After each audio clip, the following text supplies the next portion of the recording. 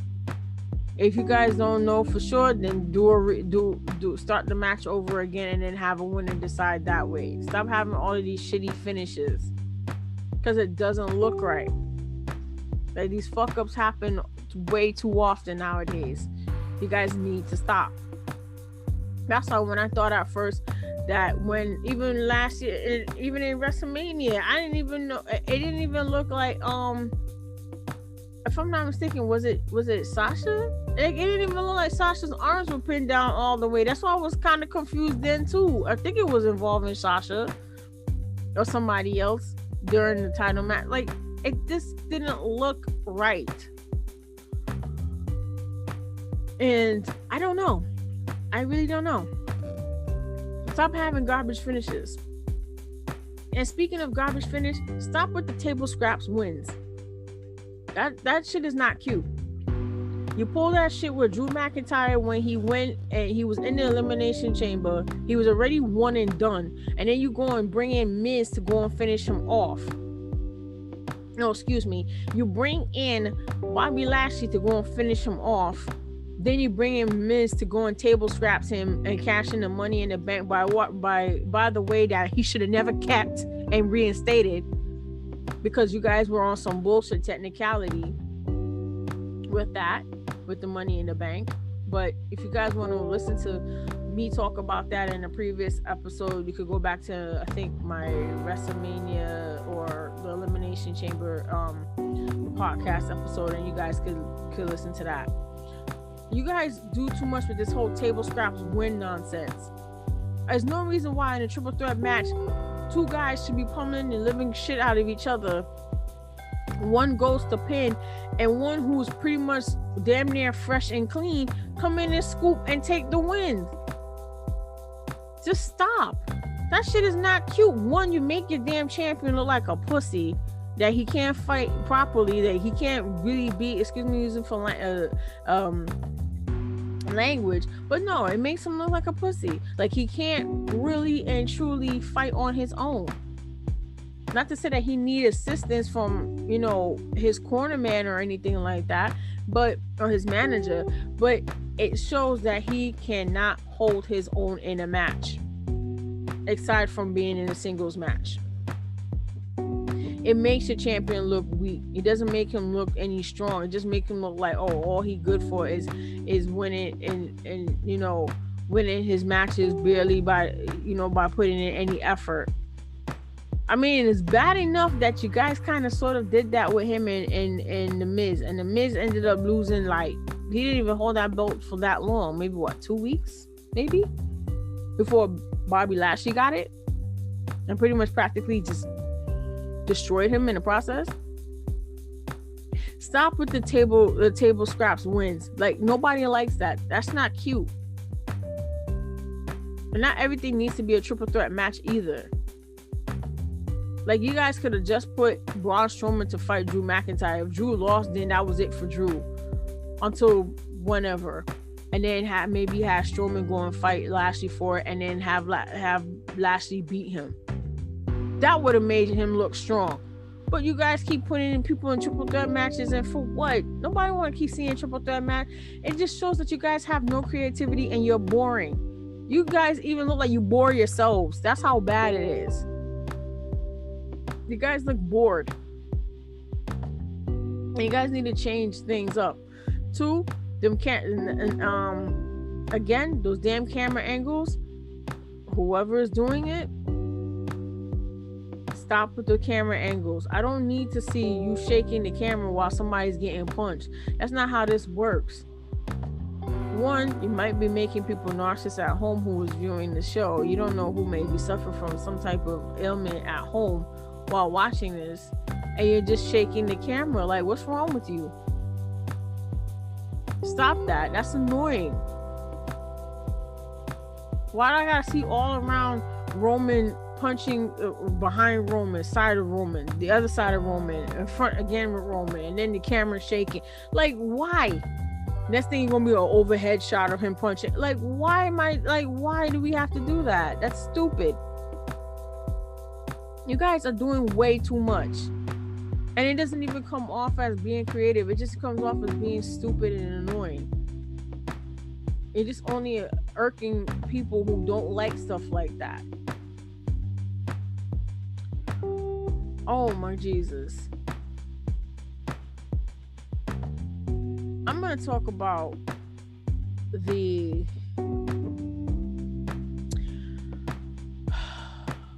Damian Priest and Miz match. Yo, first off, to hell with y'all and these goddamn zombies. I only noticed the zombies when I was watching behind Pat McAfee and Michael Cole. There were 2 zombies on the screen, and I was like, oh shit, they're zombies. So I screenshotted it the next time I saw them. But then another time I saw it was actually 3 on the thing, because the camera panned out a little bit wider for behind Graves and whoever. So I know I don't even know what to say, guys. This was by far the worst part of the show. Is the worst part of the show. You guys could have kept the zombies out of it. Could have had regular superstars dressed up as lumberjacks, or even just left it at that. It was Damian Priest's stipulation to have lumberjacks, and even then, you guys, he was even fighting the zombies too, because it was like, yo, I said lumberjacks, I ain't say lumberjack zombies. What the hell? But he made the stipulation that it was a lumberjack match. First of all, we never put Miz in a lumberjack match, because quite frankly, why add more nonsense to the Miz as it is? I mean, his offense is shitty. I mean, don't get me wrong, he has really wonderful mic skills. If it was scale of a 1 to 10, I would probably give him about a 9.5. He's really damn good. Aside from John Cena, is really one of the best talkers on the damn thing, on the shows. But he also has charisma. But his offense looks weak. And you guys want to pick him to play fucking Johnny Cage in the next Mortal Kombat movie? This guy can't even kick properly, furthermore. And don't tell me, oh, well, Sam, there's a difference between a kick in wrestling as opposed to a kick being thrown as a martial artist. He's not a martial artist. If he is, he needs his work, because I can't see him not being having a stunt coordinator or a stunt double doing all his martial arts moves for him. No, I don't want him to be damn Johnny Cage, because I like authentic actors who actually know how to kick and punch properly and don't look like they're afraid to hurt their opponent. This dude looks like he's afraid, that his offense, like he doesn't want to hurt the person. Don't get me wrong. I'm not saying you should go out there with the intent of hurting your opponent, but come on, man. His offense looks weak. And just because you add the figure 4 leg lock in there, you took a page out of Ric Flair's book, doesn't make you look like you're a superstar. It really doesn't. Don't get me wrong, like I don't think The Miz is a bad guy. I really don't. I just think that his offense is poor. And then you guys want him to go into a movie to pretend to be a martial artist / actor. Yes, he's an actor already, because he's done The Marine. I mean, they're not really award-winning movies. They never win an Oscar for best special effects or anything, or best picture, or even best actor. But come on, man. If you want to make somebody look authentic to be like Johnny Cage, at least make him actually be a martial artist. At least when the original Mortal Kombat movie, at least Lyndon Ashby is a legit martial artist. He looked the part, and he even sounded the part. That was him throwing punches and kicks and shit. It wasn't no goddamn stunt double. I mean, they might have had stunt doubles along the way to do certain activities that he may not be able to do. But you willingly want The Miz to go in there and they'd be like, but Samantha, he could train to learn to do all of this stuff that you're complaining about. And you know what? You might be right. He might be able to do all of that. But in the end, I don't care. His offense still looks trash. That's like me going and say, hey, I'm going to go and do some sparring. And then every time the person comes and tries to hit me, I'm just backing away from them. Or I give him some lame hit. It doesn't even look like it's doing anything. I've seen his punches and kicks. And I'm like, bro, why does some of your kicks and punches look like you just give up on life? Like, just stop. No. Find somebody else to play fucking Johnny Cage. You guys want me to base this off of, oh, well, because he talks good and he's this other third and this other third. He fits the persona. No. Just stop. No. Just go away with that. I don't want to hear no more talks about it. I don't want to be here watching wrestling and hearing it brought up by Corey Graves or anybody else and their mother about, oh, whether or not he should be picked to play Johnny Cage. He'll make a great Johnny Cage. No, eat a dick. That's what I say. Eat a dick. Because I don't want it. And maybe I might be in a small majority of people that may not want it, or maybe in a 1 percentile that does not want The Miz to become Johnny Cage. I swear to all I love that if I ever see him anywhere near Mortal Kombat in any capacity, I am going to continue to not support Mortal Kombat or anything part of that franchise ever again. Because I'm pretty sure that you could look down and Satan and find him in the depths of hell between Satan's butt crack and his balls to find somebody else almost as better or equally as better and more better than him. So stop. Just stop your nonsense. And that's all I gotta say about The Miz and that stupid performance with the zombies and all that other stuff. Like, you guys, if you guys watch the show and you know what I'm talking about, because I don't want to spoil anything for anybody who's listening to this, watch what happened at the end of the Damian Priest and The Miz match and tell me if that was even worth anything. Then you got Johnny Nitro that pretty much went into the upper room and never came back. He got dragged away by zombies too. I'm just sitting here like, so technically, aren't these guys dead? Like, if he's dead, I don't never want to see them again on TV. Let that be consistent. If he's dead and devoured and he's part of a zombie crew, then I will understand that. I was like, well, shit, at least, I mean, this storyline sucks, but at least they're consistent. Stop. The shit is not funny. It's not cute. It's not funny.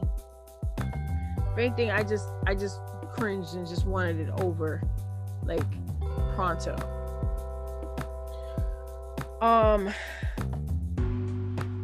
As far as the Ray and Dominic thing, I wanted to mention, it was a slight thing I wanted to mention about the whole Bobby Roode thing.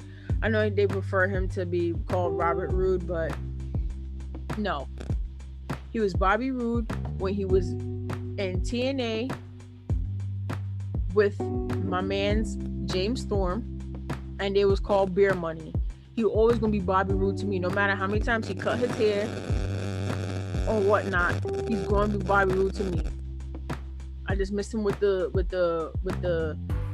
beard a little bit, and that porn stash gotta go.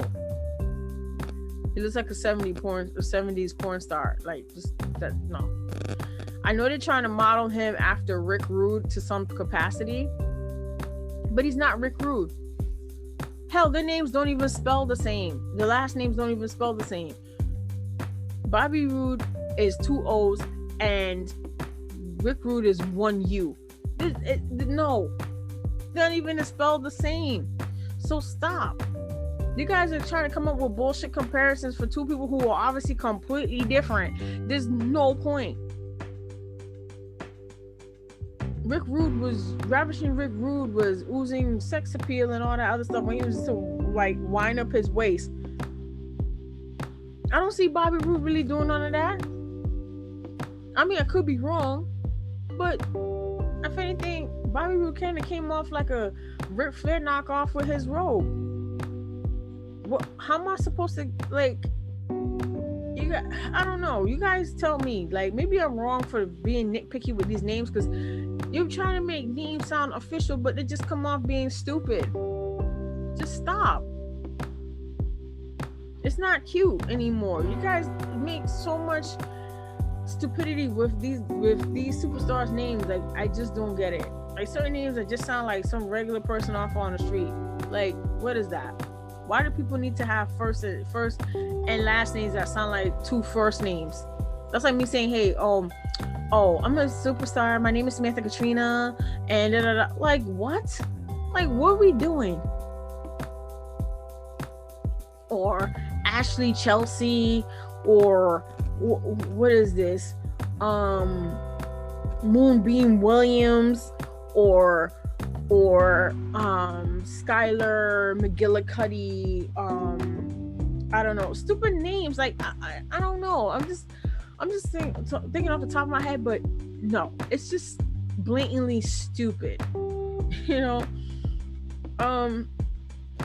And I don't know, guys. I think that's it for me. I think the major part of it, I just want to say before we go, Roman and Cesaro was pretty excellent.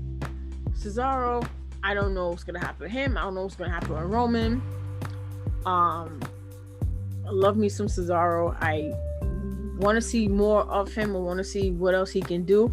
And by the way, shout out to Cesaro with his freaking mouth guard that had vampire teeth. That shit was hot. Like, I liked it because he opened his mouth and I saw fangs. I was like, wait, Cesaro got fangs now? And I was like, oh snap, that's his mouth guard. So shout out to him, you know, for that. And his ring gear. So I like that, you know. And that's all I got, guys.